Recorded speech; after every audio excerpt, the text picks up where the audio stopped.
morning, and thank you all for joining us for today's Wealth Builder sessions where real estate meets the real world. Our topic for this masterclass, an important one, legal launchpad, what every investor must know before syndicating. So if you're planning to raise capital or you're already raising capital, this session will give you the legal clarity you need to move forward confidently, ethically, and in full compliance. And to walk us through it all, we are honored to welcome a true expert in this field, Kim Lisa Taylor, my good friend. She's a nationally recognized corporate securities attorney, a dynamic speaker, and the best-selling author of How to Legally Raise Private Money. She's also the founder of Syndication Attorneys, PLLC, and InvestorMarketingMaterial.com. She has served as a lead attorney on hundreds of syndications, helping entrepreneurs legally raise millions of dollars. More than that, she has helped create a legal foundations behind some of the most trusted capital raises in the country. But today's conversation is not just about compliance, I can tell you that. It's about building long-term wealth the right way and understanding the legal side of capital raising as a tool for trust, growth, and sustainability. So, Kim, welcome to the Wealth Builder Sessions. I'm super excited to have you with us today. Thank you so much, Vinky, for having me. Of course. So before we get started, I know you have a very powerful presentation and all that. We're going to run through a small little disclaimer and some housekeeping items, if that's okay with you.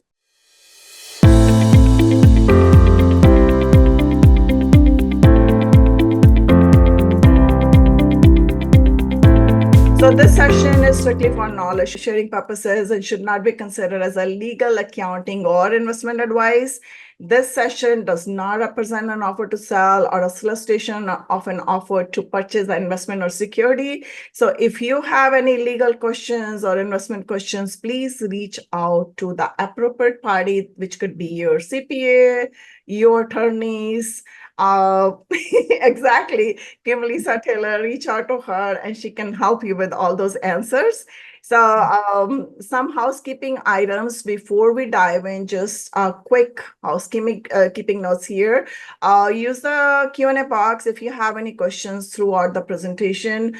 Do not use chat for your questions because chat, I don't know, it tends to get chatty and we might miss some of your questions. So use the Q&A box and we'll try to answer all your questions live. But if we miss out on anything, please send me an email at winky@loombainvest.com and we'll surely get the answers to you. And once again, this session is for educational purposes only. And welcome, Lisa. Kim Lisa Taylor, stage is all yours. Oh, great. Hey, all right. So I'm super happy that all you guys are here. Thank you for taking time out of your busy schedules, and I'm going to hopefully make it worth your while. Our topic today is all about what you need to know before you syndicate. And so we're going to talk about legal compliance. How do we comply with securities laws and what that means? And then we're also going to talk about what your corporate structure and how you're going to split money with investors and how that all is going to look. So we're going to cover a lot of material today. I'm going to go a little fast just to keep it lively. We don't want to be slow and boring. And, I know everybody's like, oh gosh, I have to listen to an attorney. I don't want to do that. We're going to try to keep it lively enough. And then I'm sure Vinky's going to ask some follow-up questions along the way, and that's totally fine. So let me go ahead and get this started. And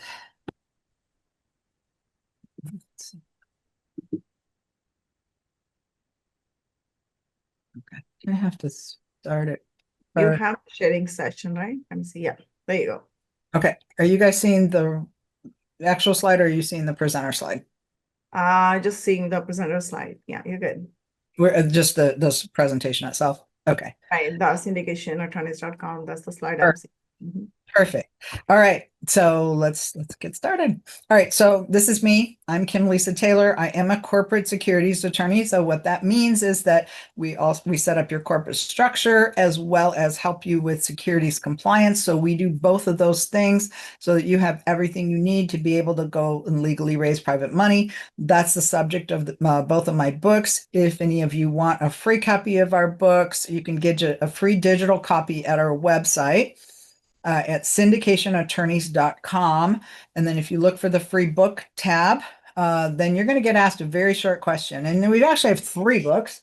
So the third one is how to legally raise capital for startups or small business. So if any of you are doing anything outside the securities or outside the real estate industry, then we can help you with that as well. I am not the only attorney in our firm. There's four of us. Five of us, actually. Five. So we have some very seasoned attorneys. We have one that specializes in our business offerings. We have Mola Boslin. She's an attorney that maybe some of you have worked with before. She's been with our firm for almost 9 years. Ruth Reminar, our paralegal, has been with the firm for over 15 years, or been working with me for over 15 years. We also have Michael Fugler, who's a very seasoned securities attorney. He's been practicing securities attorney for securities laws for over 30 years. And then we have Judith Villarreal, who's another securities attorney, and she helps our clients who are doing things like fund of funds that might require them to get licensed as an investment advisor. So she can help set up investment advisory firms and help ensure compliance with all of your advertising materials so that you're not going to get in trouble with securities regulators. So I've been the responsible attorney for last count was over 450 securities offerings. 1 second here. Uh, so over 450 securities offerings, enabling our clients to raise over $4 billion. The books that you see here are both Amazon bestsellers. If you want to buy them on Amazon, just search my full name, Kim Lisa Taylor, and it will take you right to those two books. I also have been a syndicator. My husband and I syndicated property. Sorry if you hear somebody choking in the background. It's my dog, and he's sick today. So he's kind of staying close to me. I apologize for that.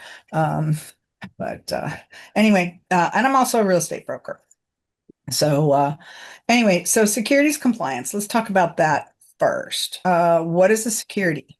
So I was in a room back in 2007 where this question was posed by the attorney that was speaking on the stage. His name was Gene Trowbridge. He was my mentor. I was his law partner for 8 years in a California law firm. Then I moved to California, started my own law firm, and still remain friends with him today. But he was the one I learned this from. So you're learning it, maybe some of you for the first time today. Totally fine. We all have to learn it sometime. So what is a security? So we're talking about when you are offering an investment opportunity to passive investors. Okay. So this would be like offering interest in an LLC or interest in a limited partnership to people who are going to be passively investing and relying on the management team to generate profits for them. The SEC has a little test that they use for this. This arose out of case law from 1946, so it's been around for a very long time, and it's called the Howey test because that was the name of the case, was Howey in the SEC versus Howey in the Hills. In that case, it was an orange grove operator in Florida who had solicited investors, told them that they were going to be investing in an orange grove that was going to harvest the oranges and continue to sell and distribute them. And then at some point, they decided they didn't want to do it anymore. So they sent out letters to everybody. Hey, we're not going to do this. You can, here's your plot of land, here's your trees. And the people said, that's not what we bought. What we bought was an investment contract where we understood that you were going to harvest the oranges and grow the oranges and generate the profits and then share the profits with us. This went all the way to the US Supreme Court. And this is the test that came out of that. And why that even arose is because In the wake of the stock market crash in 1933, the Securities Act was born. Okay, Securities Act of 1933. It has been amended many times since then, so it is still alive, still well, and updated. But what it was created for was because a lot of people felt like they had lost money in investments. They didn't understand that there were risks or what the risks were. And had they known about all the risks, they may not have invested. So the Securities Act was born to ensure that that didn't happen again. That anytime you're selling securities, and so they have in the Securities Act of 1933 this big long definition. It's about a half a page long. You can look it up online, and it has all these words and phrases in it. And the very first word in that long list is notes, so promissory notes. And then later on in that list is something called an investment contract. Those are the two most common types of securities that you're going to be dealing with as a real estate investor. So, what did the Securities Act of 1933 say? It said that if you're selling notes or investment contracts or any of the other things in this list, then you either have to register your offering in advance, meaning getting the securities regulators before you offer it to anyone, or you have to qualify for an exemption from registration. And the exemptions have very specific rules that you have to follow. It's kind of just like taking a tax deduction. If you want to claim a tax deduction, you have to be able to prove why you were entitled to it. You prove that through the documentation you have in your own records. You won't produce that unless you're ever audited. And then at that point, the IRS agent would, say, hey, give me all the documentation that shows that you're entitled to this deduction. If you can't provide it, then they're going to take away that deduction. They're going to fine you. They're going to charge you penalties for not paying the tax that you owed when you owed it. And then, of course, you'd have to pay the tax. So similar in a securities investigation, if somebody complained to a securities regulator, they might send you a similar letter saying, hey, show us all the ways that you complied with this exemption. And if you have piles of boxes saying, here's, all my documentation to prove that I followed this exemption, you're in good shape. If you have nothing because you didn't know there was an exemption and that there were rules you had to follow, then you're going to be in sad shape.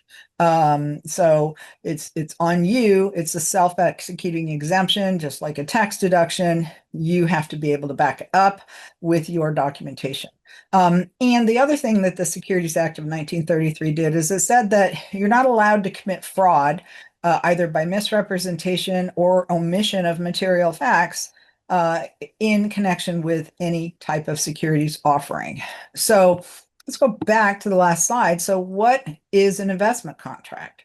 So under this Howey test, that came out of this Orange Grove case, it's an investment of money in a common enterprise with an expectation of profits based solely on the efforts of the promoter.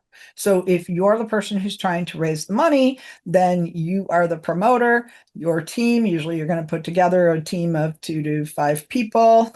Just as an aside, I never recommend more than 5 in an asset management role of a syndicate or a fund. But you're going to put together, all the documentation, the paperwork, everything that's required, and go out and talk to these investors and bring them together so that you can, acquire the real estate or do whatever it is your real estate, whatever your real estate objectives are. You'll be able to do that by bringing in these passive investors under this investment contract. So that's where we're at with that. So when does securities law apply? When you're raising money from passive investors, okay? Real estate syndication. So there's a legal name that we use. It's called a specified offering. And what that means is that you have identified a specific thing, specific property that you're going to acquire. So you're able to calculate exactly how much money you need to be able to buy that thing and to do whatever you want to do to it to make it better than how it's performing now. So you're either going to buy raw land, you're going to improve it. If you're a developer, by getting plans approved and then constructing something on it, or you're going to buy an existing property that you might want to make some improvements to so that you can increase rents. You might want to increase, change property management, maybe to some more efficient systems, things like that. So that is what we call a specified offering. You've identified something specific. You're able to quantify exactly how much money you need in order to do it. Part of that could be coming from a bank loan. Part of it could be coming from investors. Part of it could be your own money. All of that comes together, and we report that to all of these investors, explaining to them what the money will be raised for, how it will be used. That is a syndicate. So fancy definition for a syndicate, really the legal definition is just it's a group formed for a common purpose to achieve a common goal. And they're all combining resources. So in your case, if you're the asset manager, asset management team, you're contributing knowledge and the investors are contributing money. Now, if you're also contributing money, then you're going to be an investor in your own deal, just right alongside everybody else. So real estate syndication, just a group formed for a specific purpose that has been identified. We're going to explain a distinction later when we talk about funds, and you'll understand it when we get to those slides. If you want to avoid registration per the Securities Act of 1933, then you have to have qualify for an exemption from registration. So what kind of exemptions are there? We have the most commonly used exemptions that our clients use are Regulation D, Rule 506. So when Congress passes a law, they create a statute. So that's the law, but it doesn't give you the details of how to comply with the law or what it means or anything like that. They just say, hey, we're passing this law so that we want people to be able to do this. And then they give it to the regulatory agency that's in charge of that. In this case, it would be the US Securities and Exchange Commission. And they say, you write the rules.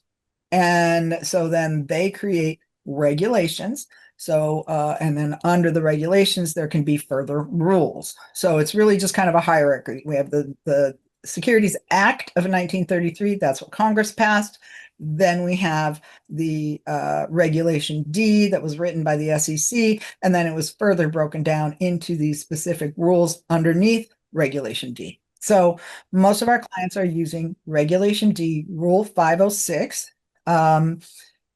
And there's two parts under 506, so you can choose which one matches what you're trying to do. One of them allows solicitation, so you can advertise online. The other one does not. We're going to get into these a little bit deeper here in a second. But the important thing is there's no cap on how much you can raise. There's no dollar limit. It's just who can invest with you becomes the deciding factor, and how you can find those investors. So in Regulation D, Rule 506B, the SEC gets filings, or should be getting filings, every time somebody claims one of these exemptions. There's a form that we file and we submit to the SEC called a Form D.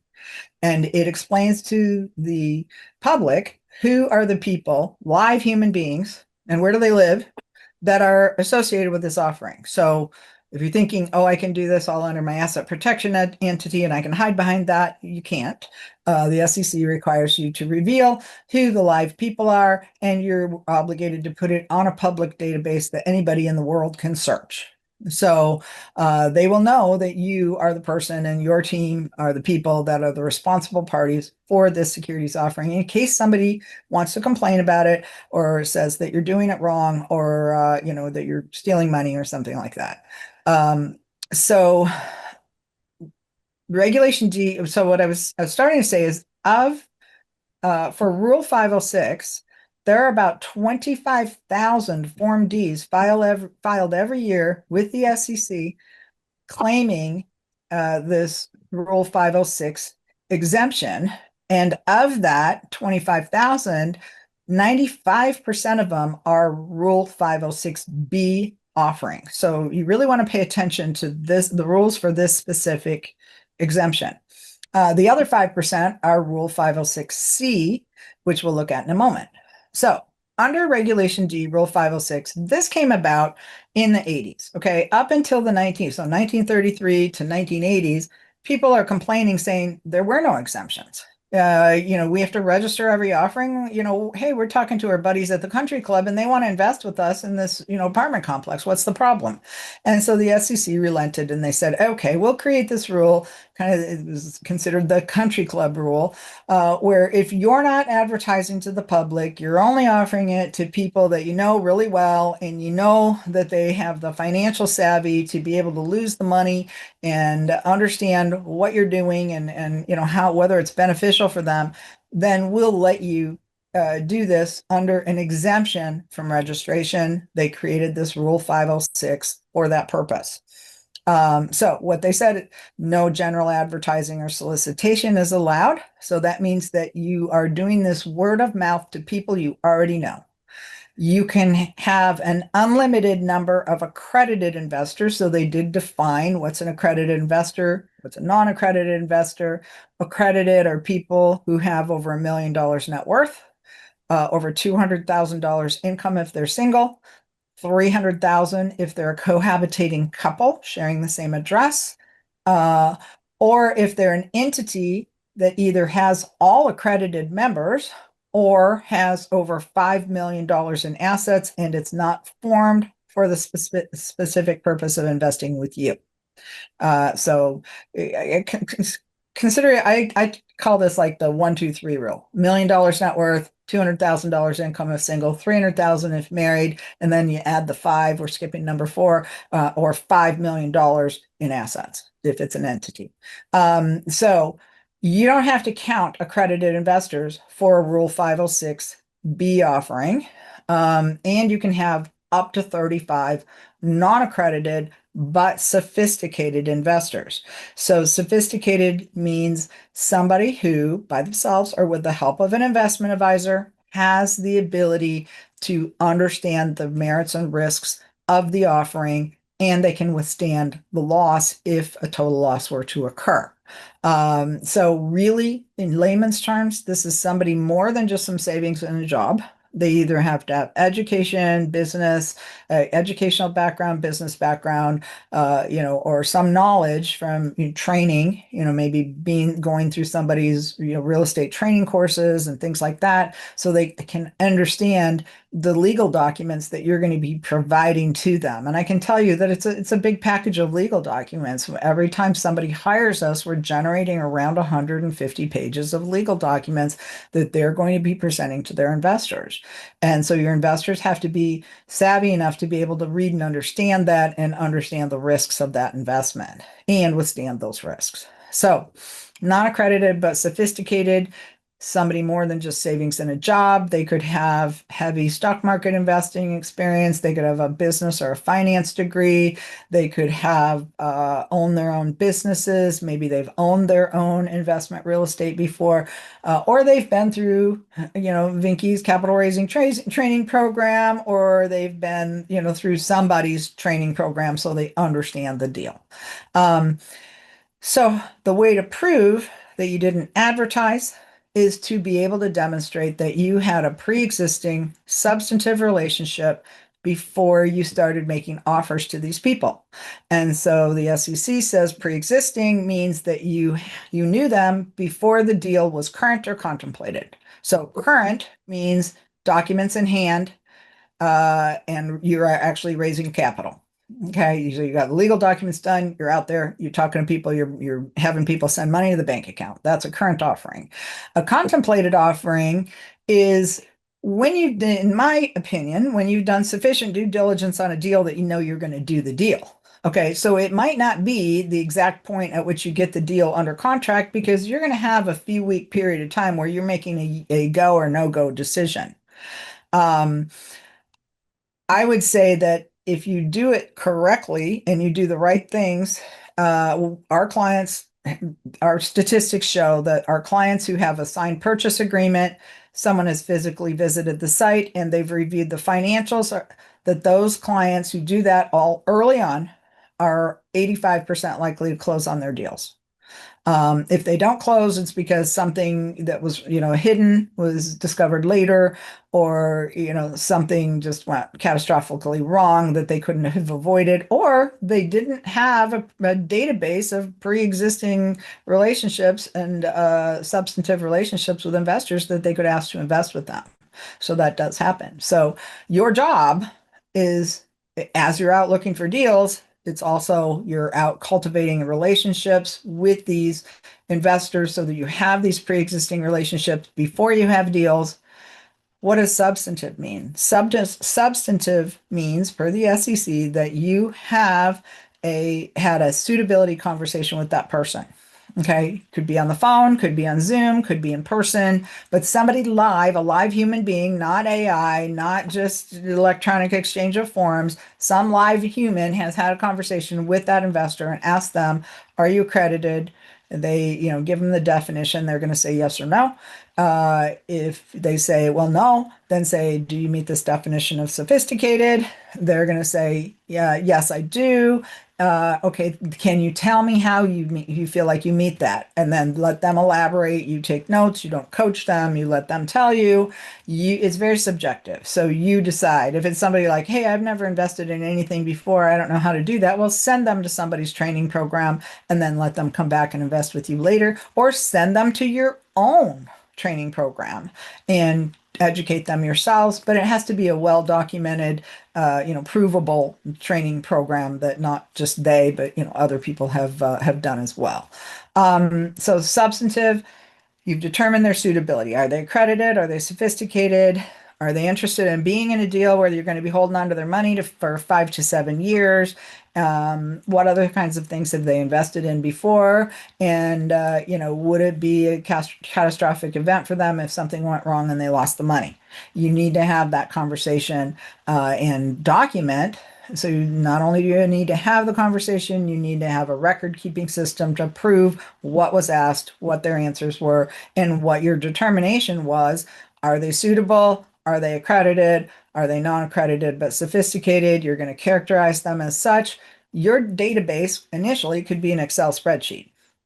Later on, you can go on and use, Go High Level, or, Active Campaign, or HubSpot, or some investor management platform to maintain all that information. But initially, maybe it's just a spreadsheet.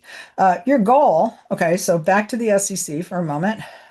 In these 25,000 Reg D Rule 506 filings that are filed, the SEC says the median raise is $2 million with 14 investors. Okay, so the wisdom of the real estate investing community says you need at least 3 times that many people to be able to raise that much money. So in your database. So that means your goal, if you want to be able to raise $2 million, is to have at least 45 pre-vetted, pre-existing substantive relationships already. You've had these suitability conversations with these people and documented that conversation. Now you can make any offer to them you want that's suitable for them. So suitable means if they're not accredited, you're not going to offer them to go with you into a deal that requires them to prove they're accredited, because they can't. Okay, so that wouldn't be suitable for them. Or if they told you, no, I can't afford to lose the money, then you're really not going to be offering them this kind of an investment opportunity at all. You're going to be looking for something that's much more secure to put them in, where they do have some recourse. Perhaps you're going to put them in a private loan or something like that, where they've got a recorded interest in something that they could get the money back. So in the Reg D Rule 506B, I spent a lot of time on this slide, but this is super important for you all to know, because 95% of the Reg D offerings, that means 95% of you are going to use Rule 506B to raise money. When you have no track record, this is the exemption that you use, because your friends, your family, and your acquaintances, this is the friends, family, and acquaintances exemption. These are the people that will invest with you before you have a track record. They know you, they already respect you, they believe you're competent. You have to be able to demonstrate all of that to them. And we have some ways to help you be able to do that and to explain all of this to them. So in the 506B exemption, the investors can self-certify. So you're going to have the conversation with them first. You're going to put them in your database. You're going to note when the conversation occurred. You're going to have record keeping system to be able to show the SEC or a state securities regulator, because every state also has its own securities regulators. You're going to be able to show them exactly what you did to comply with this exemption. And then when they sign up for a specific deal, they're going to complete what's called a subscription agreement. That subscription agreement, they're going to certify to you in their own words that they are, either accredited or they're sophisticated. And here's why. And then you'll allow them to invest with you. So they can self-certify in a Reg D Rule 506B. All right, now let's move on. So what is 506C? So originally I talked about in the 80s when this Rule 506 arose, there was only one Rule 506. That's now Rule 506B. During the Obama administration, the Jobs Act was passed because banks weren't lending and the economy had to keep moving. So the administration proposed the Jumpstart Our Business Startups Act, which allowed more private capital to be used. At that point, people were saying, hey, it's 2013. Why can't we advertise on the internet? This is ridiculous. And so the SEC relented again and said, okay, we'll allow you to advertise, but two things are going to happen. Number one, anybody who invests in a Regulation D Rule 506 offering cannot be a bad actor. Means they can't go out and defraud people in another deal or another state or something like that, and then come do another exempt offering. So once you've been labeled a bad actor because you've stolen money or you didn't use the right, you didn't follow securities laws when you were doing a deal or something like that, you could be branded as a bad actor and never allowed to do another one. So you've got to be careful that you don't allow that to happen.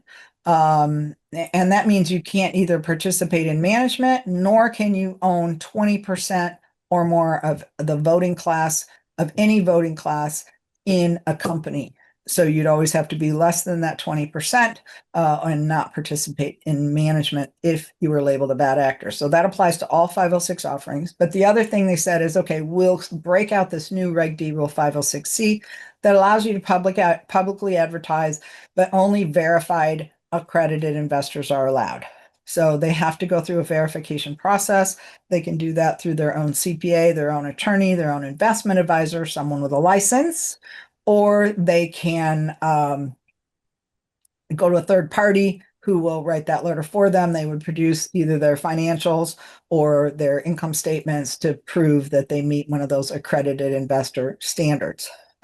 So your job as the person who's collecting the money is to have a reasonable assurance that everybody who invests with you is accredited and looking at this verification. So they're going to attest to you, yes, I meet the definition, just like they would for 506B, but then they're also going to provide this further documentation from a third party.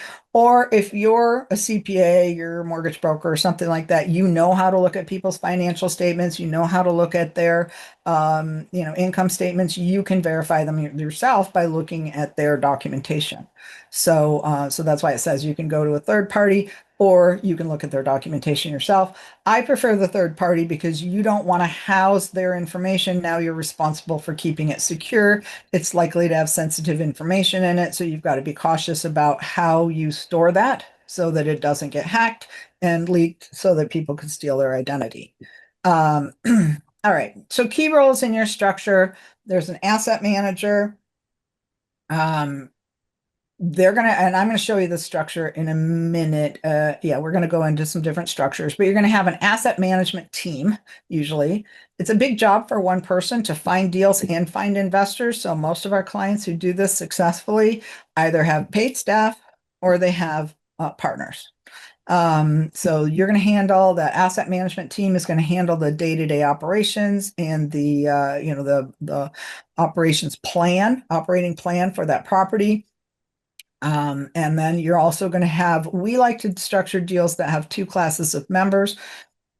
Class A members are all cash paying investors, including the members of your asset management team if you're leaving money in a deal. You could be leaving money in a deal a couple of different ways. You could be contributing your own cash, or you will have your asset management entity has to put up all the money needed to get the deal to the closing table. Because until you close on that deal, it's your money that's at risk, not the investor money. If for some reason you don't close on that deal, you have to give everybody's money back without deduction. So the only people that lose are the asset management team and the money they've spent for pre-closing expenses.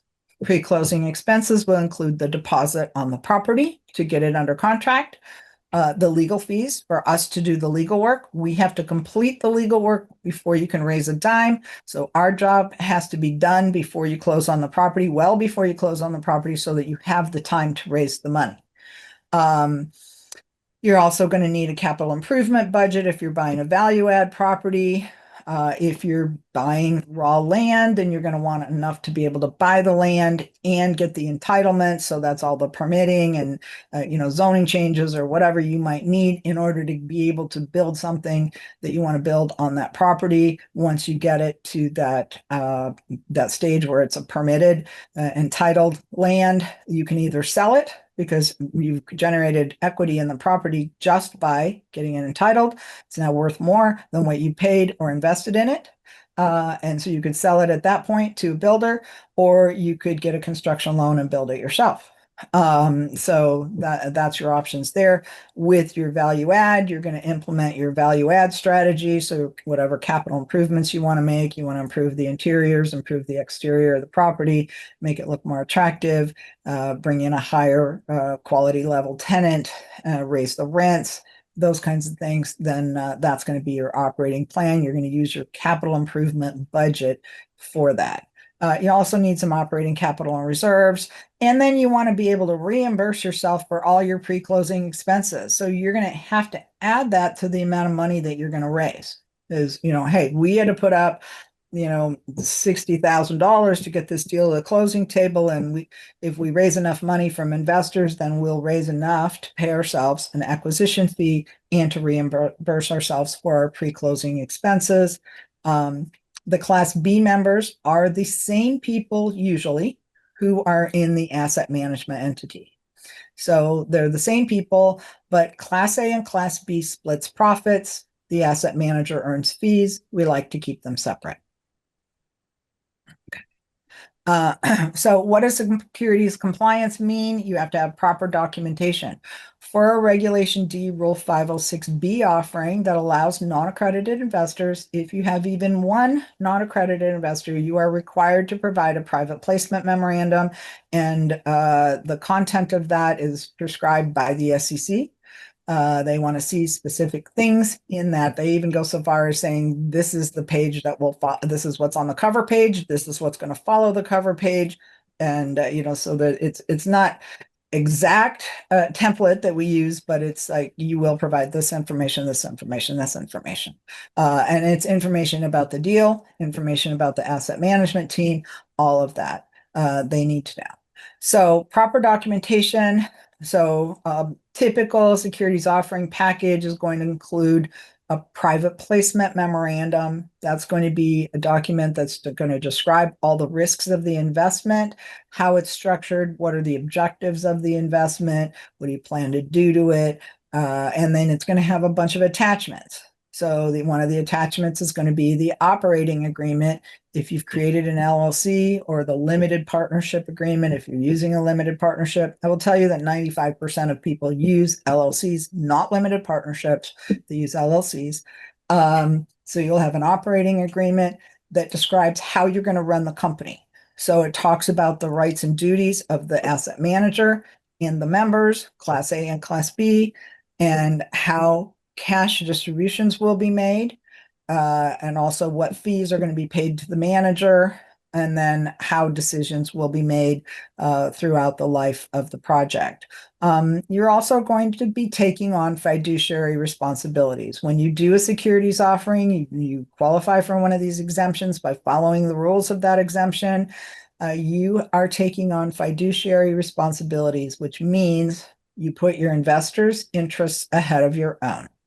So if you structure a deal poorly, And you might find yourself doing that if you're using the wrong attorneys. We try to fix deals all the time, but sometimes they're not fixable. Um, but you will be, you could structure a deal poorly so that the investors make all the money and you don't get any money until the deal closes 5 or 7 years later. If you do that, then too bad for you. You want to sell because you don't get paid until you sell. The investors are happily enjoying the income. They're satisfied right where they're at. Too bad for you. Keep working for free. Don't structure your deal that way again. You will do that one time and then you'll figure out, hey, I can't stay in business if I do that. That's one of the things your attorney should be making sure is that you're not giving all the money to the investors so that you only get the reward at the end, unless you have independent sources of income outside of this, because what's going to happen if you create that situation is you've misaligned your interests. Now you owe the duty to them. You're suffering. You have to go out and get other deals or get a job or something in order to feed your family. And now their investment is suffering. And so it's not in their best interest or yours to have structured that deal that way. So just, be mindful of that and be having those conversations with your attorney so that you understand that you need to be taken care of along the way, just like your investors. If you don't, the deal will fail. All right. So enough about securities laws. Do we want to do a little Q&A here? Can I ask a couple questions because I do see some questions in the chat and Q&A. Samir was asking, isn't the limit for the accredited investor change from $1 million to, I think it was, they were thinking about 3 million or something? Do you know any launch? Change. There's been at least 5 different proposals since I've been practicing securities law since 2008, and none of them have ever passed. So right now it's still $1 million. And there's also a proposal at the moment where people could take a test through FINRA, which is Securities Self-Regulatory Agency, and then if they can pass the test, then they could become accredited. So we'll see where that goes. And nothing's set in stone yet. Good question. And another question is, are insurance policies available to pay your investors if syndication runs into financial trouble? I've heard tell of those 1 or 2 times. I don't know of anyone that's ever gotten one. So, Lloyd's of London will pretty much insure anything for the right premium. So if you want to pay, several $1,000s a month to have that kind of insurance, it's possible you may be able to get it. What you can get is directors and officers insurance for the asset management team. We actually write it into all of our syndication documents that the syndicate itself can pay for that because it actually benefits the investors. What it provides is liability insurance. And all that means is if this happens and somebody accuses you of something and it's within one of our covered things within this policy, then we'll provide your legal defense so that you don't have to shell out of pocket to hire an attorney for the hundreds of thousands of dollars it's going to take to defend a securities fraud claim. But if you're found to have done anything illegal whatsoever, then that liability insurance isn't going to apply. There is no limited liability entity or structure or anything like that that's going to protect you if you do something illegal. So your whole corporate veil can be pierced, all of your personal assets can be seized, all of that if you do something illegal. And I mean like steal money. Okay. Or you take everybody's money and I can tell you how all the complaints read. I get bulletins from the SEC every week and they all say things almost identical. I think they just take the same template and they rewrite it over and over 100 times. They took money from investors to do this. They didn't do that. Instead, they bought expensive houses, they bought expensive cars, and they took expensive vacations. So don't do that. And then if you are going to do that, don't brag about it on social media. So just, the thing is, don't do that. because it's tempting when you've got all that money in your bank account and you have a need, but is it really a need? Do you really need a new BMW? Do you really need a new car? No, you don't. What you need to do is to make some money for these investors and yourself so that you can go out and buy those things with your own portion of the profits at some point in the future, not right now. Interesting. Thanks for that. So let me ask you this question. What are the most common legal mistakes new syndicators make, and what is the cost of getting it wrong? So the most common mistake that our clients make over and over and over again is their securities notice filings. So the Form D is required to be filed within 15 days of when you accept the first investor's funds. Mhm. States also require that you file notices with them. They're called blue sky filings, or otherwise state securities notice filings, have to be filed with them. And what they want is a copy of the Form D where you've designated I'm following either Rule 506B or 506C or some other exemption that's on that form.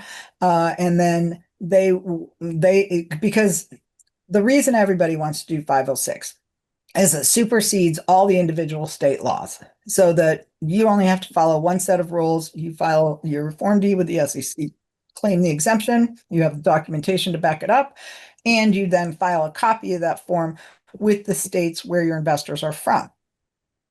So one time per state, but the filing is due within 15 days of the first investor that invests from that state. So if you bring in investors from California, within 15 days of accepting those investments, you have to do that filing. If you don't do that filing, then it's late. Some states don't allow late filings. Some states require you to justify why you filed late. Some states say, well, you're no longer, because the state rules say this, we'll give you the Reg D Rule 506 exemption as long as you comply with it. So if you don't file and you file your notice with us, and what they really want is the notice filing fee, because there's a fee of somewhere between $150 and $1,200 that they want you to pay along with that notice filing. And so if you don't file, then in their mind, you didn't comply with 506 and you didn't comply with our requirement to file a notice. Therefore, you don't get the 506 exemption. Tell us what state exemption you complied with. And sometimes you can't do that because the state exemptions might say, well, you can only have 15 investors from our state, but you have 30. So you're not compliant with the state rule. You're no longer, in their eyes, compliant with the federal rule. So now you have to rescind the offering. You have to give everybody's money back without deduction, and they'll give you like 30 days to do it. So that's one of the penalties. You can be fined up to $50,000 per day per violation. Okay, so that can build up very, very quickly. You can be banned from ever raising capital again under Reg D Rule 506 or other certain exemptions. You could be banned. So, you don't want to, as soon as you get under an SEC or a state securities regulator investigation, it's public. Everybody in the world knows about it. Your reputation is pretty well ruined, depending on how you handle it. So, if you're very cooperative, the SEC or any regulator can overlook technical oversights.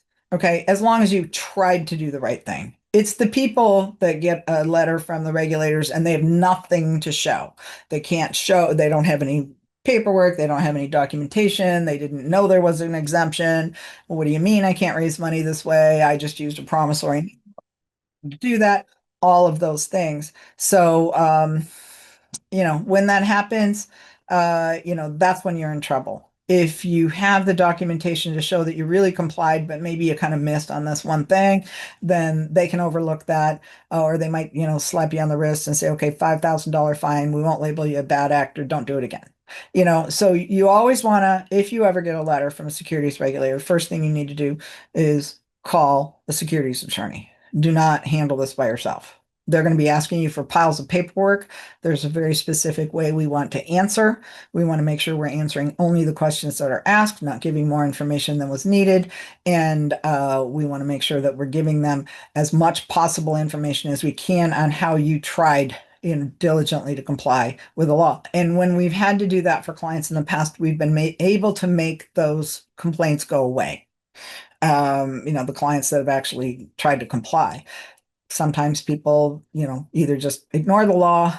I have a saying that I often use. I don't have it in the slide deck, but it's like there's four kind of people that don't follow securities laws. Those who don't know, okay, not you anymore, you're here, okay. Those who don't care, okay, those people are just scary because they know they should be following it. They don't care. They're going to break the law anyway, which means they're never going to do what they're supposed to do with the money. So you don't want to invest with them. They're just a lawsuit or investigation waiting to happen. So those who don't know, those who don't care, those who are in denial. Okay, so we get a whole lot of people that pick parts of the rule. Oh, I heard that if you only raised $1 million, you don't have to do any of this. I heard that if you only had 35 investors, you don't have to do anything.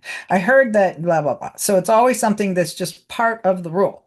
So I heard that if you only had 35 investors, non-accredited investors, you could qualify under Reg D Rule 506B, but you still have to document how you did it. And so it's not a do nothing exemption, it's a do something exemption where you have to prove what you did to comply. So anyway, those are the people that are in denial. Oh, it doesn't apply to me. I've been doing it, this way forever, and I'm just going to keep doing it that way. And the fourth kind of people are those who are in jail.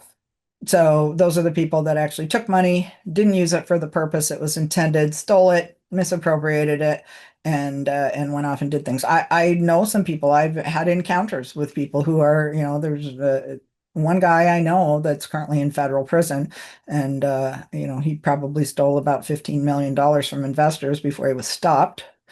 It was a pretty tragic situation. We actually were able to get some of the money back from him, half the money back from him on one deal, but he did exactly those things I was saying. He went out and bought a brand new BMW. He bragged about it on social media. I paid cash for this. It's $90,000. His family moved into, a very nice house. They posted, pictures about it on social media, all while the investors weren't getting paid, the deal wasn't closing, and he was spending their money and misappropriating the funds to himself. So don't do that. Don't do that. So other questions? I'm sorry, I was on mute. Can you hear me? Yes.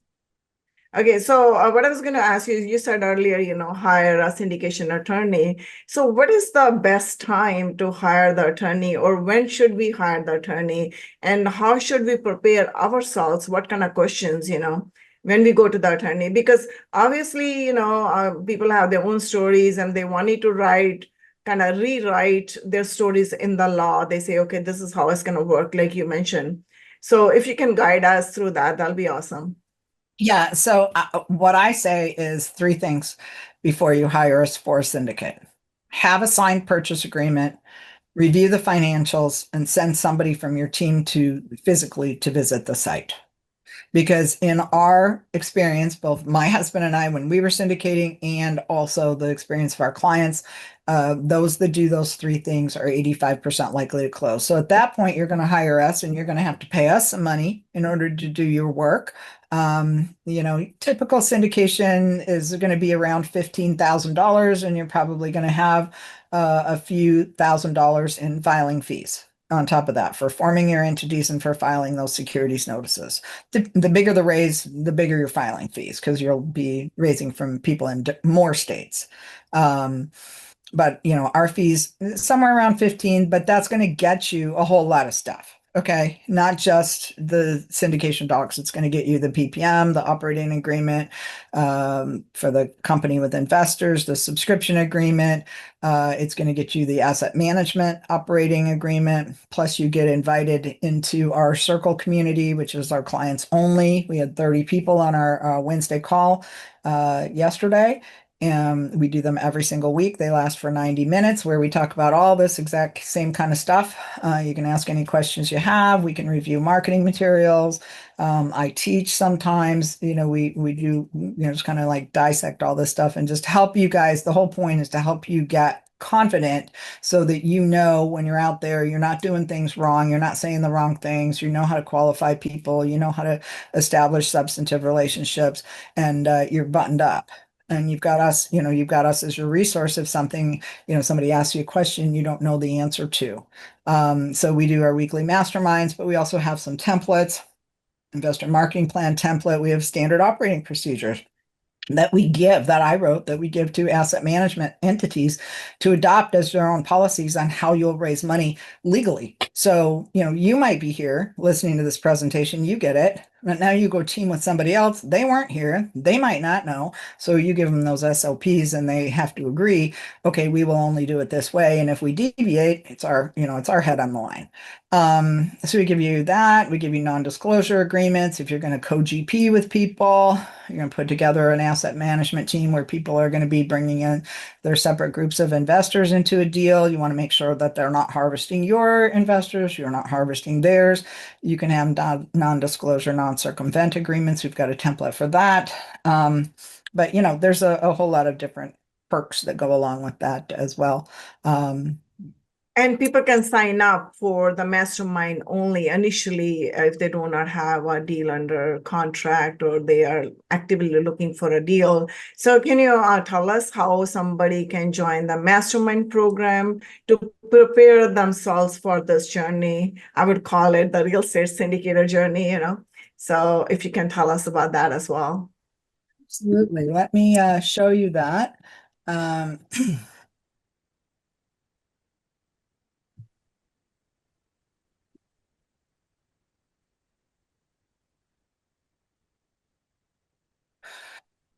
So that's not the right thing. Sorry. Okay.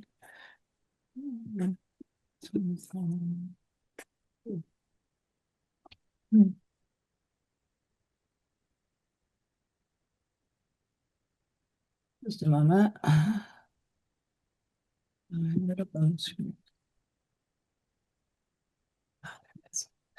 Okay, I got it.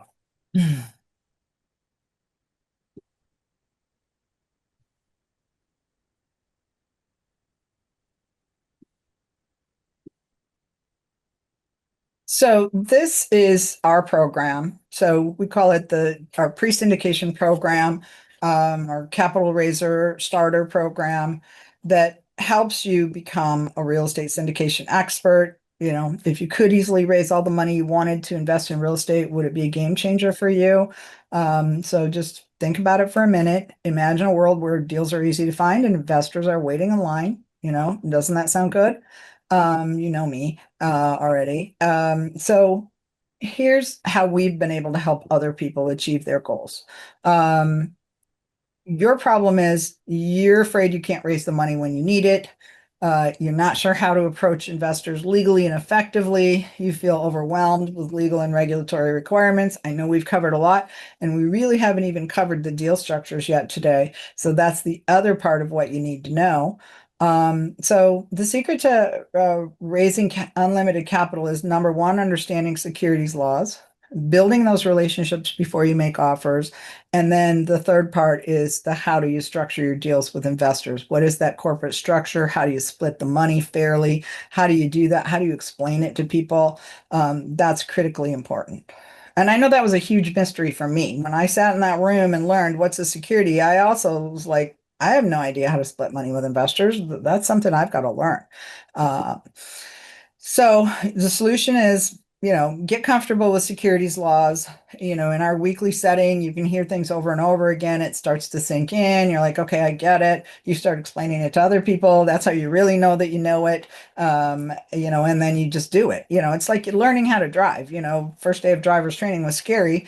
And they showed you scary movies to try to make you pay attention. But the whole point was so that you would learn that it can be safe. You can be safely done. Yes, there's risks, but now we don't even think about it. We just grab the keys and get in the car, right? But we've got to know how to operate the vehicle. We have to know how to get from here to there, or at least how to program the GPS system. And, we actually have to know how to follow the traffic signs and all of that to be able to safely navigate the car. So once we understand how all these parts work together, we don't think about it, we just drive. So this is what we want you to, that's how comfortable we want you to be with this. Understand securities laws, learn the deal structures, build your database, and then use our proven templates, systems, and strategies so that you can scale your business. So, understanding the securities laws, we've already gone through that today. We don't need to talk about any of that again. And then learning how to structure your deals with investors. Here's your typical syndication corporate structure. So we have the title holding entity is going to be an LLC usually, or a limited partnership. The only time you're ever going to use a limited partnership is if you're bringing in Canadian investors who are investing directly from Canada, not through a US entity. So it's very rare that you're going to even use a limited partnership. LLCs are more favorable. The lenders like them better. They're better liability protection for your asset management team because it's within the LLC structure for your syndicate versus in a typical limited partnership, you have a general partner and you have limited partners. The general partner has unlimited liability for all acts of the partnership, and the limited partners have no liability as long as they don't try to insert themselves into management. With the syndication within an LLC, we have a manager managed LLC. The manager is within the LLC, and then the LLC itself is what's going to sell the interest to the investor. So everybody's better protected, in my opinion. Class A members, again, cash paying investors. The Class B members and the asset management entity are the people that are putting the deal together, doing all the work. How do you legally earn money? Acquisition fees, asset management fees, refinance fees, split profits with investors from cash flow and from sales proceeds, real estate commissions if you're licensed, property management fees if you're going to provide that service as well. A lot of our clients end up creating their own property management company because they can't find property managers to do the job they want done. And then you need to build your database of 20 to 40 pre-vetted investors with our guidance. So, we teach you the methods that our clients have used to raise billions for real estate, over $4.5 billion.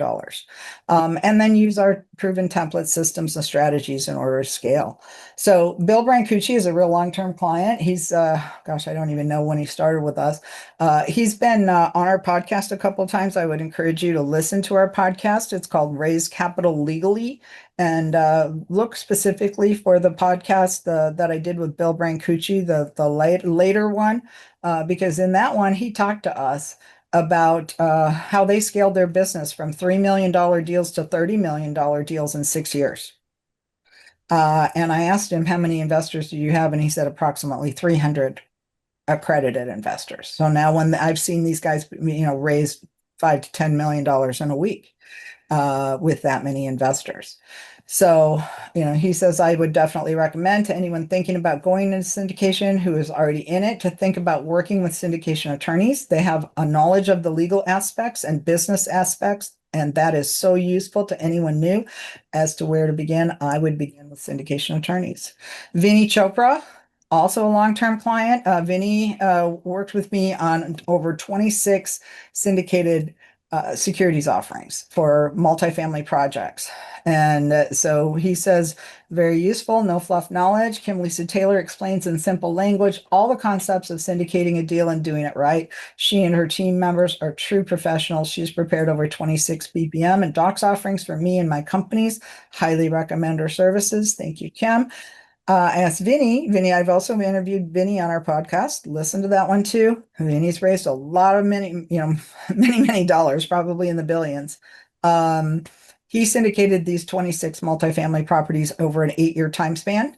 I saw his lifestyle change, significantly during that time span in a positive direction. And I asked him on the last podcast when I interviewed him how many investors he has, and he said he has about 550 pre-vetted investors. So your goal isn't to have one or two, okay? And you're not going to have one, and your goal isn't to have one or two conversations this week. It's to have 10, okay? So that you've got 40 this month.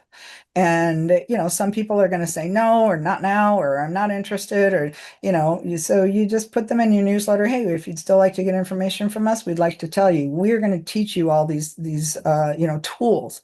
Client Bobby Sharma, Kim Lisa Taylor, and the whole team at Syndication Attorneys has been a pleasure to work with. Not only did they help me with my PPM, but also getting a lot of value from the mastermind group that Kim organizes for her clients. So he has a $50 million real estate fund and has raised millions. So is this the kind of advice that's been helpful for you? If it is, does this sound like something you can do? I know you can, because I've seen people come to us that have no clue, don't know what a security is. I was there too. And now they're out doing it. They're on their fifth, sixth, seventh deal, and they're doing bigger and bigger deals, or more deals, whatever your goal is. So we haven't had very much time today, but if you could get more advice like this on a weekly basis, would that be worth making a small investment? We have a capital raiser starter plan. It gives you our weekly masterminds, always led by an attorney. Krisha Young is our business development director, but she also is our client success coach. I know Vinky's interviewed her before as well on some of her podcasts, one of her podcasts. So, she helps people get over mental hurdles, their own mental hurdles to doing this. So you get to brainstorm and network with us and with other clients, gain confidence. We had somebody yesterday who was saying, hey, I need somebody to help me with this, this, and this. And he had like 6 people volunteer, during the call, and sharing contact information and following up. So you get the investor marketing plan template, 4 pages with help text, fully customizable. You can create your own investor marketing plan in 1 to 2 hours. What's this about? How am I going to meet investors? How is my team going to go out and meet investors? Are we going to go to live events? Are we going to network online? Are we going to network on LinkedIn? Are we going to go to local events, local RIAs, organize our own parties? We have clients that do 2-hour cocktail parties just to bring in new people all the time. So our done for you investor relations SOP, that's the one I was talking about, step-by-step instructions for your entire team to establish legally defensible investor relationships, $250 value.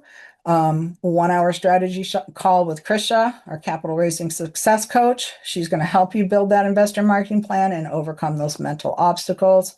1-hour strategy call with securities attorney. So we're going to strategize your scaling plan. We're going to talk to you about what are your long-term goals? What are your next steps? If you want us to look at your some marketing materials you've created, we can do that too.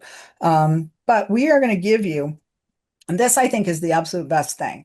I wrote this pitch deck template so that people who've never done this before could explain to brand new investors what is syndication and how does it work. So it's kind of taken some of the same information I've shared with you, but condensed it to the level that your investors need to know.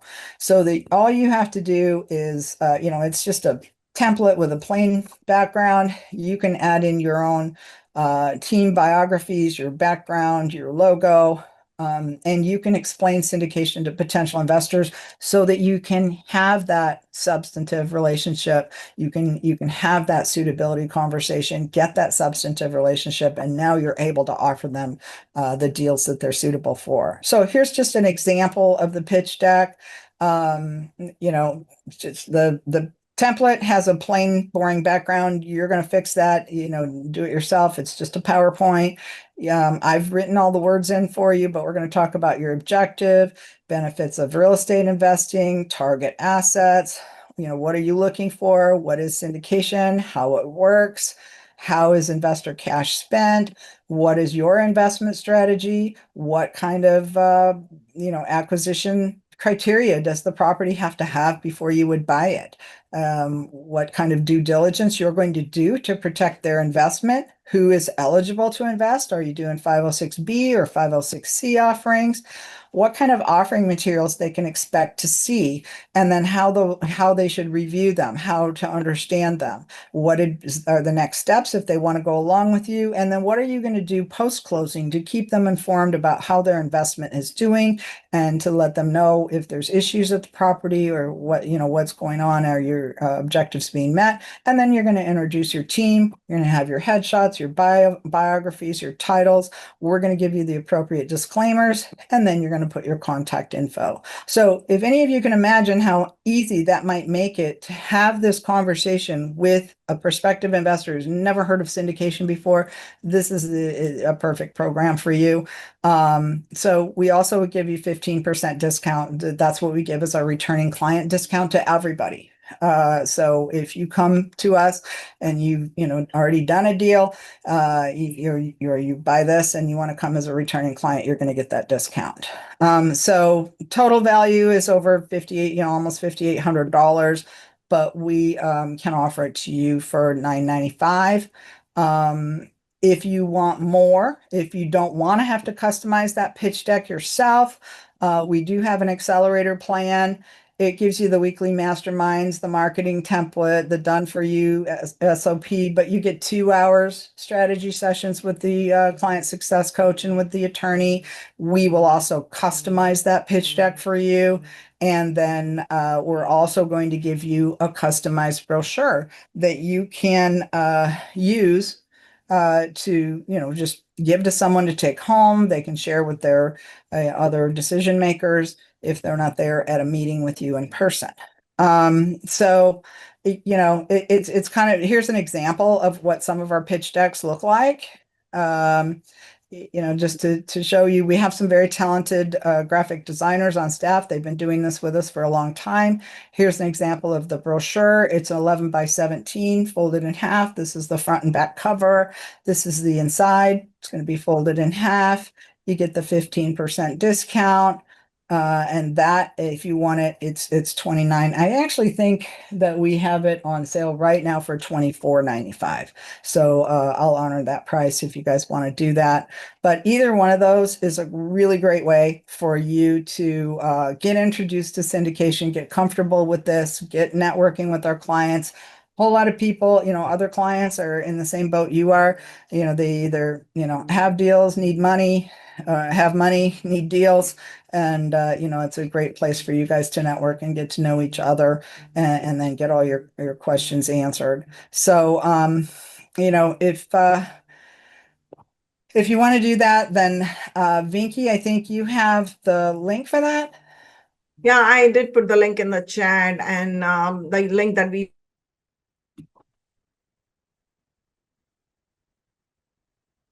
Oh, all of a sudden Vinky froze. I don't know if I'm frozen too, but in the chat, there is a link. If you can see that, go to the link, go beyond multifamily.com. Look at the pre-syndication program. If any of you didn't know this, Vinky and I did a live event in June. It was a 2-day event. It's called Go Beyond Multifamily Summit, and it was really it was amazing. We got a lot of really positive feedback, but it still has a website. Even if you missed it, you can still go view all the videos. We had over 50 speakers. We had several sponsors that made offers, and we were, just it was just a really transformational experience, I think, for me and Vicky, and then for a lot of the people that were at our event, because we have a lot of clients that have only done multifamily, but then, sometimes there's challenges in finding multifamily deals, but we also have a lot of other clients that are still doing deals, even when there's challenges in a certain asset class. So the more asset classes you understand, people that you can talk to about it, people that are doing it. That was our whole intent in that program. So I encourage all of you to go to gobeyondmultifamily.com, check out my program there. Make sure you use the code GB Summit 2025, because the one you're going to see there says it's $12.95, but then this is going to give you the $300 off. If you want to do the accelerator program, I'm not sure if that one's there. If it's not, then just reach out to us. You can schedule a call at our website, syndicationattorneys.com, and then we can get you that information. Krisha will reach out to you and tell you all about it and get you signed up. So anyway, that's what I had for you guys today. I hope this has been valuable. I hope you've loved it, and I am super glad that you all took time out of your day to be here today. So I appreciate that very much. If anybody else has any, we lost Vinky, so I'm hoping that you guys can still hear me. Um, Let me see if I'm not sure I can see the Q&A here. Oh, here we are. We've got a couple of questions. Um, Rayo asks, how to create a fund to raise capital? What is the eligibility, price, process, timeline, and cost? Okay, so what I think Rayo is talking about is a fund of funds. Um, with a fund of funds, just a minute, Vinky's texting. Um, So with the fund of funds, we have a special structure for that. We call it a deal by deal fund or a flex class fund. So with that, we would create one LLC, and then every time you want to bring investors into a new deal, we would create a special class for the investors that volunteer to participate in that specific deal. We would go ahead and create the proper documentation to go along with that. So there's going to be an initial setup fee plus some ongoing expenses for each deal, but it's nominal. And that's going to give you, I don't know what the exact prices are. If you want to talk to someone about that, please go to syndicationattorneys.com, schedule a call at our website, talk to Krisha, schedule a free discovery call, and you can talk to Krisha and she can show you that program, all about it. Timeline for pretty much any syndicate or fund, they can all be done in as little as 30 days. For syndicates, it's usually 3 to 4 weeks for a first time client, but subsequent clients can do usually get it done in 2 to 3 weeks. Once you're used to, you've read our documents all the way through one time, you know what to expect, then it's going to become a lot easier and faster for you to do it again and again. So 2 to 3 weeks for subsequent deals. We do have rush fees for people that really need to hurry and get stuff done. We charge a 20% premium on the fee so that our staff has the incentive to work on it nights and weekends, and then we pass that premium on to them. Okay, so let's see. Um, Tom says, Kim Vinky, awesome as usual. Love your webinars. Recently had a purchase of a multifamily deal where the seller is distressed, was trying to raise capital to pay for the mortgage and cover expenses with 11 promissory notes. If the deal goes through in a few weeks, do these promissory notes carry over into the deal at closing? In other words, are we as buyers responsible for paying back the LPs and the GPs promissory notes at closing? Well, I don't know what your promissory notes say. It's possible that you could be. The deal, if the deal goes through, um,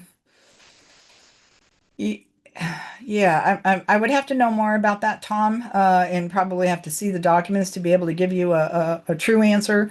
One of the red flags for me in this question is promissory notes have to be extinguished for a lender to fund a deal. They won't allow those notes to continue on once they fund the deal. They're going to need to see that all of those have been taken care of because they're typically going to be asking, where did the money come to get the deal to the closing table?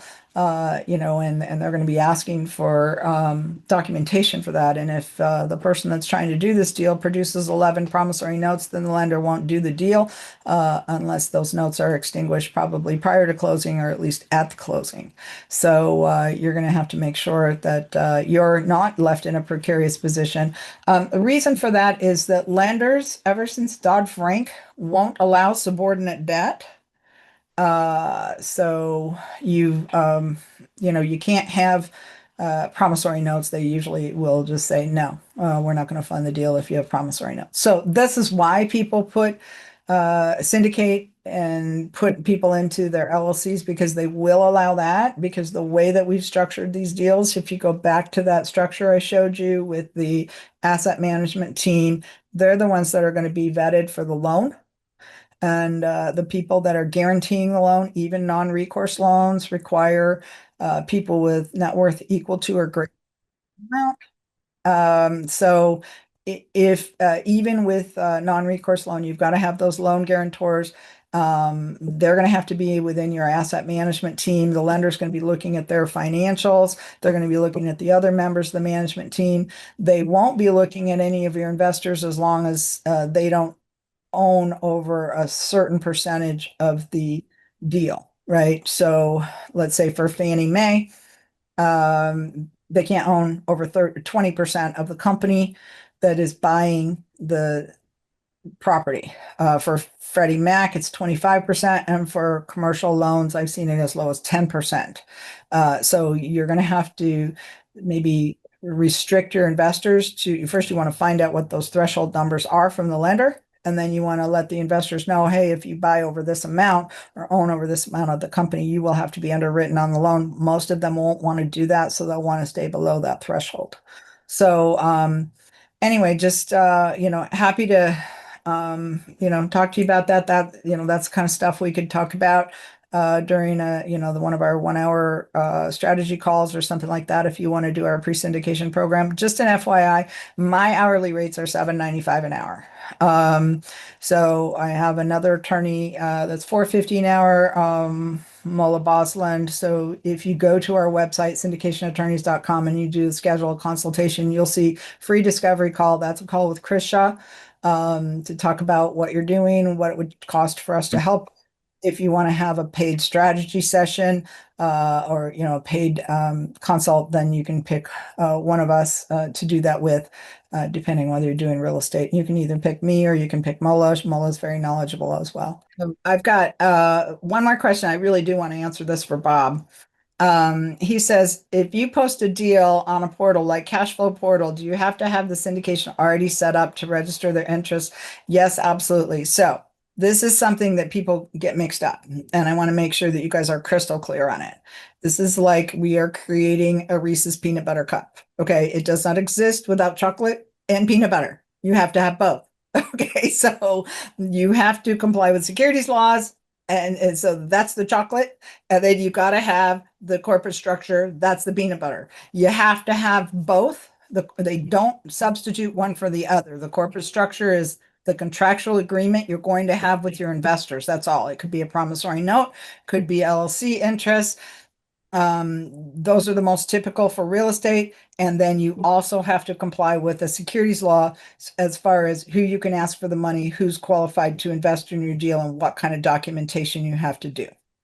So please make sure that you understand that. If there's one thing I can help you guys with the most is understanding you got to do both. And then Bob says, I'm trying to set up a website and connect to the portal. Is there anything we need to know on the website?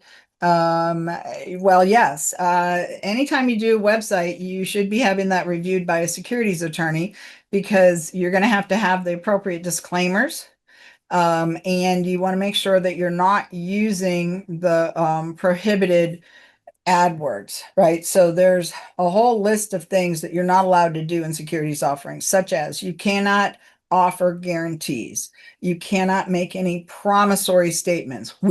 Such as we distribute cash quarterly. Well, you don't know if you're going to distribute cash quarterly. You only evaluate the cash quarterly to see if there's going to be a distribution, because you might have to decide, like it or not, that we can't make a distribution right now because 10 tenants just left, or now we got to do 10 turns, or something horrible happened at the property, a building burned down, whatever it is. You might not be able to make a distribution. So don't say you will. Say you're going to evaluate or schedule. They're scheduled quarterly, things like that. So, there's a whole list of prohibited AdWords. If you do one of our pre-syndication programs, then I think the accelerator program actually gives you that list of the prohibited AdWords as well. But if you join our pre-syndication program, the one that I presented today, even though the $9.95 offer, you'll get an hour strategy call. If you want to use that for us to look at your website, we could do that. We could provide you with the right terms of use, privacy policies, and disclaimers for the website. And we'll look to make sure that the website actually reflects what you're going to be doing and it doesn't say anything that you can't say or shouldn't be saying. Another example of what you can't do on a website, if you're doing 506B offerings, you can't post deals on your website, and you can't even post past deals on your website. You could post something like a picture of, 324 Linwood Street apartments and just show a building, and but you can't put a bunch of details in there about bought it for this, sold it for that, gave investors 20% returns. You can't put any of that stuff in there. Those are considered tombstone ads and would be considered part of making an offer. You can't make offers to the public until you have pre-existing substantive relationships, so therefore you can't post that unless it's in a password protected area of your site. So you can get the printable version. Shlomo asks about the free book offer. Can you get the printable version? Go to Amazon and you can buy so there's two books. Let me explain them to you. The difference is one of them's 168 pages, the other's 312. So this one, it was the first book I wrote, How to Legally Raise Private Money. This is the basic step-by-step how to syndicate real estate. I think most people can read this in, 8 hours or so, or less if you're a fast reader. It just explains everything we've talked, a lot of the things we've talked about today, but it goes more into depth on some of the structures. This one, you all need this on your desktop as a printed version because I wrote it to be like an encyclopedia. If you have this, you're going to be really smart and you're going to sound smart to all the other people that you know in the real estate world and to your investors. So you're going to be, the table of contents is very detailed. I did that specifically. I often refer people to section 4, what corporate structure will you use? We talk about how to structure entities for a joint venture, a syndicate, or a blind pool fund, 1031 exchange options, how to assign member rights and duties, and how to allocate cash amongst the management team, how to split the cash with investors in a syndicate or fund, cash distributions and waterfalls, how to name the entities in your syndicate or fund, where to form your entities. There's soliciting investors for a Rule 506B offering. There's all these chapters in here that you can just read the chapter that you need. You do not have to read this start to finish. You have my permission to use it like an encyclopedia. It's also available on Audible. So if you like to listen, this one's available on Audible. So go to Amazon, type in my full name, Kim Lisa Taylor, and it will take you right to these two books, and you can purchase them there. So awesome. Sounds good. Are there any questions? I think there's more questions. Can we get a printable version? That's what he was asking. You answer that. And then Wilson is asking, is there any way to help someone that did not have money, but he had important value to offer? Sure. You want a team with other people that have money. So the best way. So here's what do syndicators need? Let's think about it.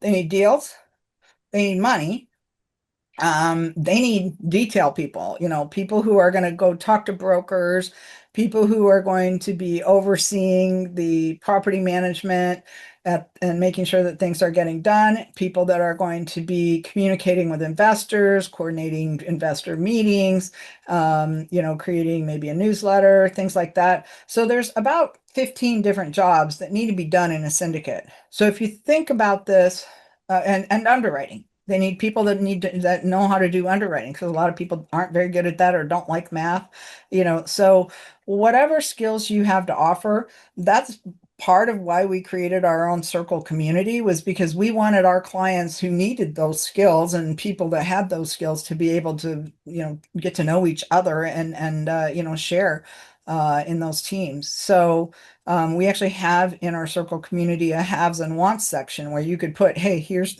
my resume, here's the skill sets, here's what I would like to be able to do for other syndicators that, reach out to me if you need this. And, you might get some offers. So yes, if you have important skill sets that are, some of the things that people need, somebody needs to maintain the investor management platform. right? You got to put up all the stuff. You got to keep people informed. Someone's got to work with the CPAs, got to work with the bookkeepers. Somebody's got to work with the attorneys. All of that stuff is critically important. So think of it like you're creating a startup company. Here's all the list of jobs I have to fill. The list of jobs is in the second book, how to raise capital legally or for real estate legally. um, use that as a guide for how you're going to set up your asset management team, who you're going to bring into the asset management team, because you don't need two people with great underwriting skills. You need one, so you don't want to have redundancy, because then people are always second guessing each other, but you do want to make sure that you've got all the jobs filled that you need to fill in order to have a successful syndicate or fund. One thing we didn't talk about is, what's the difference between a syndicate and a blind pool fund? A blind pool fund is where you don't have any properties under contract, but you're going to try to raise money before you get properties. And to do that, you're going to create a business plan that says, here's the kind of properties we're going to create. That's a whole different kind of pitch deck. So there's like three different kinds of pitch decks that you need to be a syndicator. One is the one we offer in our 995 program, our pre-syndication program. This is how to explain syndication before you have any deals to offer or in between deals. How to explain it just to get people into your database and get to know them well enough to make sure you want them in your deals. Okay, just because they have money doesn't mean you want them. They could be a jerk. You don't want those people in your deals. They'll ruin your life.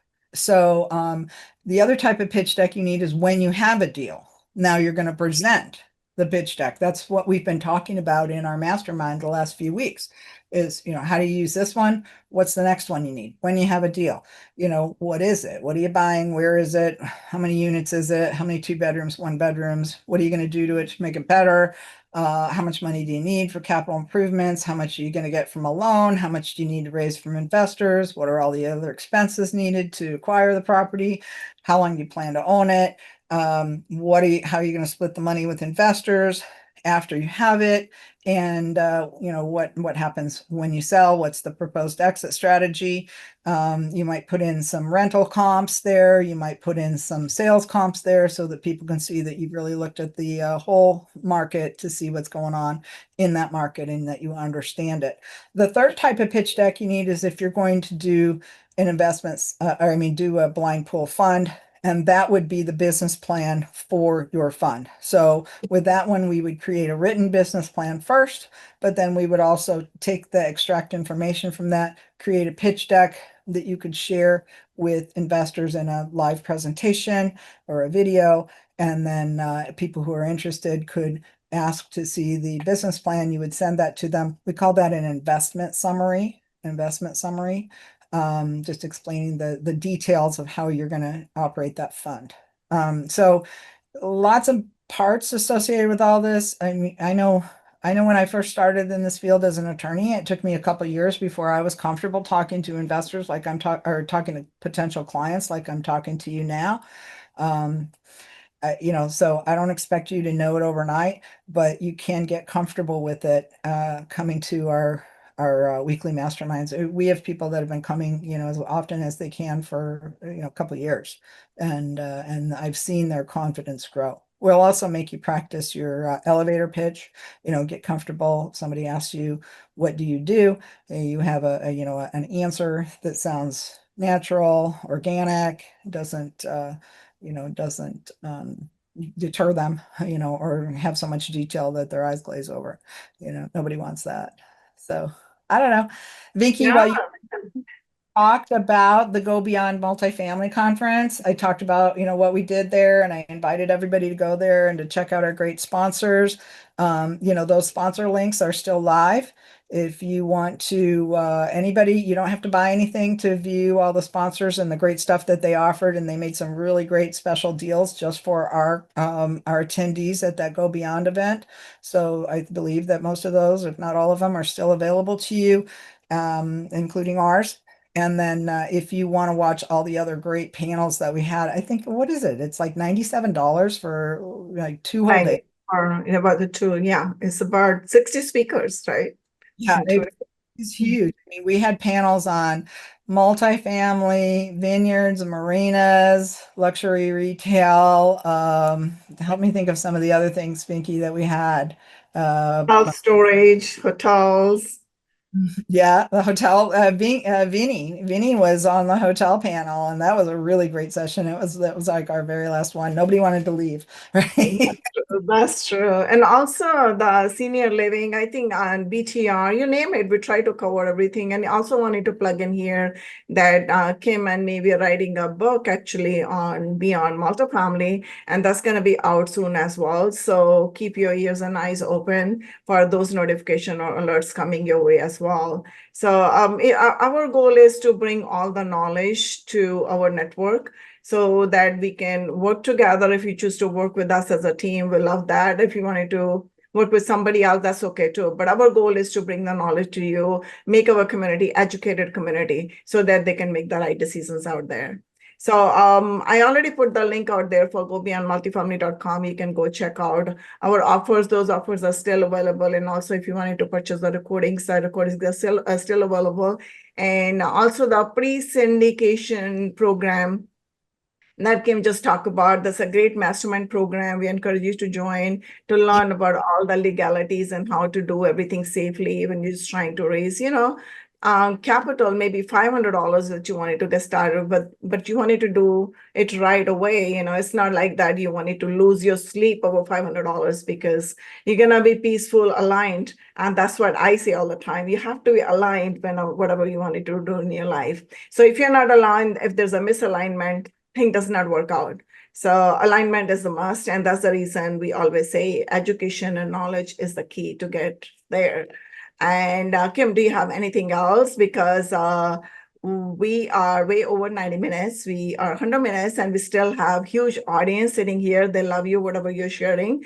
We had a huge attendance, and I'm super sorry for the glitch with my Zoom. I was dropped out a couple times, but the last was the longest. So Kim had to manage herself. Thanks, Kim, for doing that. I do not see any more questions.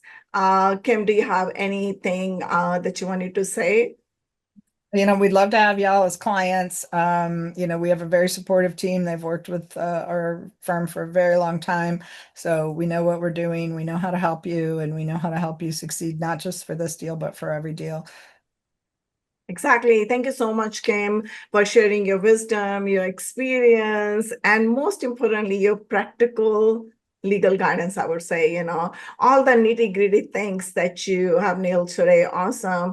And everybody who joined us today, I hope you enjoyed the session, and we look forward to seeing you in the next sessions too, because we're going to have multiple master classes going forward. We do once a month. Sometimes we end up doing 2 classes in 1 month. So there's going to be a lot of knowledge that we're going to be sharing. So at this time, I would say we do not have anything else. We're going to end it right here. Keep building, keep moving, and keep aligning your wealth with your purpose. And we'll see you next time with another awesome guest. Thank you so much, Kim. I really appreciate everything today. Bye. Have a good one. Bye, everyone.